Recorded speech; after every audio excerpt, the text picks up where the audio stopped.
Hello guys, good morning. Welcome back to our channel Pinki নিয়েন blogs. তো তোমরা সবাই কেমন আছো? আই হোপ ভালো আছো, আর আমিও ভালো আছি। তো দেখো, আমি চলে এসেছি আজকে একটা নতুন ভিডিও নিয়ে তোমাদের সামনে, কারণ অনেক দিন থেকে ভিডিও দেওয়া হচ্ছে না। আর আজকের থেকে তোমরা দেখতে পাবে আমার রেগুলার রুটিন, মানে রেগুলার ব্লগ দিব আমি, ঠিক আছে? 30 দিনে 30টা চ্যালেঞ্জ।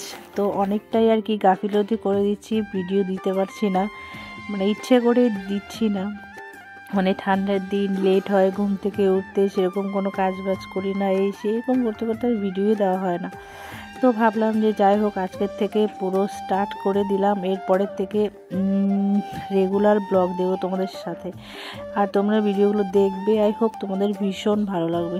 তো দেখো, আজকে সকাল সকাল ঘুম থেকে উঠেই আগে বিছানাটা ক্লিন করে নিলাম। আজকে অনেক দিন বাদে রৌদ্র উঠেছে, তো মনটাও ভীষণ ভালো লাগছে, যার জন্য একদম পেছনে যে জানালা সেটা খুলে দিয়েছি। খুলে দেওয়ার পরে দেখো বিছানায় কত সুন্দর একটা রোদ এসেছে, ভীষণ ভালো লাগছে। বিছানাটা একদম ক্লিন করে নিলাম। তারপর দেখো রোদটা পড়েছে, ভাবলাম যে যাই হোক বিছানাটা একটু গরম হবে, তো সেই জন্য বিছানাটা একটু জানালাটা একটু খুলে দিলাম। তো তারপর রুমের এই যে ঠান্ডা দিনে তো জানো এক গাদা জামা কাপড় জমা হয়ে থাকে, এই হচ্ছে মেন প্রবলেম। তো আমারও সেই একই কেস, যদিও আমি আর মেয়ে থাকি, তবুও যেন আমাদের জামা কাপড়ের শেষ হয় না, এটা সেটা রয়ে গেছে, মানে এদিক সেদিক। তো সেগুলো একটু ভাঁজ করে গুছিয়ে গেছি, রেখে দিলাম। কালকে রাত্রেও কিছুটা ভাঁজ করে রেখেছি, তারপরেও সকালে দেখবা এদিক সেদিক জামা কাপড় থেকেই যায়। তো সেগুলো একটু ভাঁজ করে রেখে তারপর একটু রুমটা ভালো করে ঝাড় দিয়ে নেব, কারণ সকাল থেকে ঝাড় দেওয়া হয়নি। এই ফার্স্ট ভাবলাম যে একবারেই রুম টুম পরিষ্কার করে তারপর ঝাড় দিয়ে দেব। তো তারপর রুম টুম ঝাড় দিয়ে রুমটা আগে মুছে নেব, না মুছলেও ভালো লাগে না। আর আমার রুমে যেহেতু একদমই জায়গা নেই, ছোট্ট, তো সেই জন্য হালকা করে মুছে নেব। তো দেখো, মোছার আগে তোমাদেরকে আমি একটু দেখিয়ে দিই আমার রুমটাকে কেমন লাগছে। তো বেডের মধ্যে অনেকটা রোদ্দুর পড়েছিল, ভীষণ ভালো লাগছিল। তো আমি ক্যামেরা করছিলাম যেন ভালো দেখা যাচ্ছিল না, তো সেই জন্য পর্দাটা দিয়ে দিয়েছি যাতে ভালো দেখা যায়, সেই জন্য। তো দেখো, আর এইগুলো জামা কাপড় আমি এখন কাচবো দু একটা, তো সেই জন্য ওই পাশে সাইড করে রেখে দিয়েছি। আর ওই দিকে রয়েছে আমার ড্রেসিং টেবিল। তো দেখো, তারপর আমার রুমটা তো একদমই ছোট, তো সেই জন্য একটু জলে চুবিয়ে নিলে তারপর পুরো রুমটা মোছা হয়ে যায়। তো সেজন্য আমি জলের বালতিটা বাইরে রেখে শুধু একটু মুছে নিয়ে, মানে হালকা করে চিপে মুছে নিলাম, পুরোটা হয়ে গেল। আজকে আর ভালো করে মুছলাম না, অন্যদিন আবার ভালো করে মুছবো, কারণ অনেকটা টাইম হয়ে গেছে আমার, আজকে লেট হয়ে গেছে, স্কুলে যেতে হবে, সেই জন্য। তো তাড়াতাড়ি করে রুম বারান্দা সব কিছু এগুলো মুছে নিলাম। মোছার পর যাব স্নান করতে।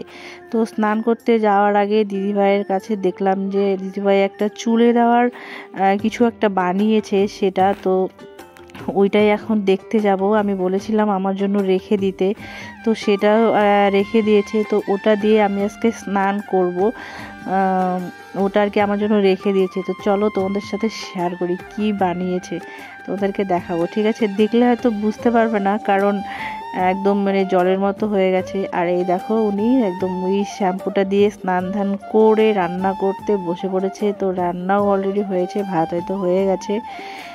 আর এখানে আর কি বাঁধাকপি করছে, বাঁধাকপির ঘন্ট করবে, আর ডাল, আর কি কি করবে আমি ভুলে গেছি, মনে নেই এখন, তো বলতে পারলাম না। সেই জন্য যখন খেয়েছি তখন মনে ছিল, বাট ভালো করে দেখতে পারিনি, জন্য আর কি সে বলতে পারছি না। তো দেখো, ভাত মোটামুটি হওয়ার দিকেই।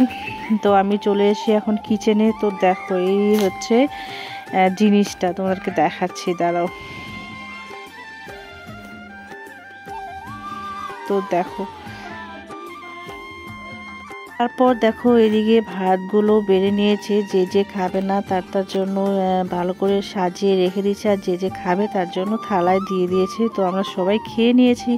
তো খেয়ে দিয়ে এখন দেখো রোদ তাপাচ্ছি, ঠান্ডার দিন রোদে বসলেও তো আর উঠতে ইচ্ছে করে না, একঘেয়েমি লোক, তার মধ্যে আমি একটুই বেশি অলস। তো সেই জন্য দেখো শ্যাম্পু ট্যাম্পু করে স্নান ধান করে খাওয়া দাওয়া করে এখন রোদে বসে আছে। আর ওদিকে দেখো বাবা খাচ্ছে, কারণ বাবা বাজারে গেছিলো সবজি নিয়ে, তো আসলো তারপরে খেতে বসেছে।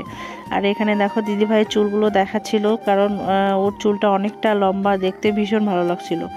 তো তারপরে এদিকে দেখো বরমশাই ফোন করেছে, তার সেই জন্য আমি ওকে ভিডিও কল করেছে জন্য সেটাও তোমাদের সাথে শেয়ার করলাম। তো ভিডিও কল টল করা হয়ে গেল, মানে কথা টথা হয়ে গেল, তারপর চলে এসেছি দুপুরের রান্নার জন্য। তো রান্না করবে এখন বর্দি ভাই, আর আমি এখানে সব সবজি টবজি কাটছি। তো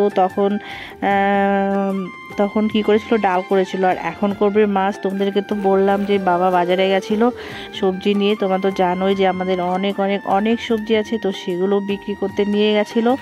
তো তারপর আর কি বাবা মাছ টাছ নিয়ে এসে সব কিছু নিয়ে এসে, তো সেগুলো এখন দিদিভাই রান্না করবে জন্য আমি সবজি কাটতে বসে পড়েছি।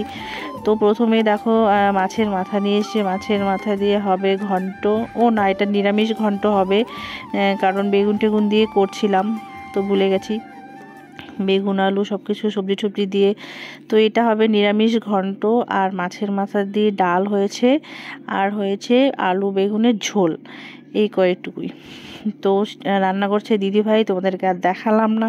তো আজকের ভিডিওটা আমি এখানেই শেষ করে দিচ্ছি, কারণ পরে আর ভিডিও শ্যুট করা হয়নি, রান্না হয়ে গেছে, পরে খাওয়া দাওয়া হয়ে গেছে, তারপরে আর ভিডিও শ্যুট করতে পারিনি। তো চলো আজকের মতো সবাইকে বাই বাই, আবার দেখা হচ্ছে নেক্সট ভিডিওতে। ততক্ষণ তোমরা আমার সাথে থেকো, ভালো থেকো, সুস্থ থেকো, আর সবাইকে জানাই অনেক অনেক আমার তরফ থেকে ভালোবাসা। ঠিক আছে, চলো বাই।